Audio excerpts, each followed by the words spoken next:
Po, në fakt edhe 20 vite në ekran nuk janë pak të një emisioni, Po, e vërtet. Është emisioni përveç se i humorit, po ndoshta edhe një nga spektaklet me jetë gjatësinë më të madhe pa diskutim. në treg dhe për suksesin që ka, po themi, se mund të ketë emisione që ka 20 vjet, po nuk e kanë suksesin Ka lajmet që kanë 50 vjet që vazhdojnë. Okej, lajmet do ta kemi gjithmonë. Qëndrojnë fort aty.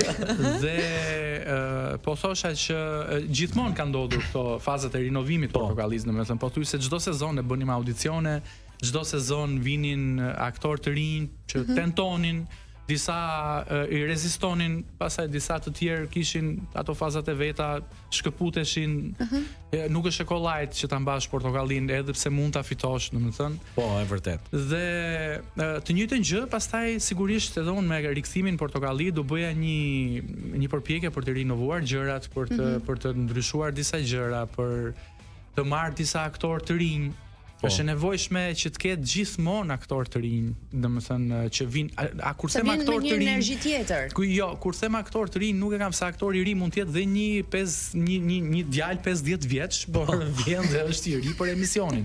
E kam fjalën për brezin e ri, për çuna dhe goca të reja që vinë portokalli. Dhe kjo një nga arsyet më të rëndësishme sepse duhet kjo është sepse portokallia në humorin që bën kryesisht bazohet në aktualitet dhe normalisht edhe në disa fenomene që ne janë për mosh pak më të rritur.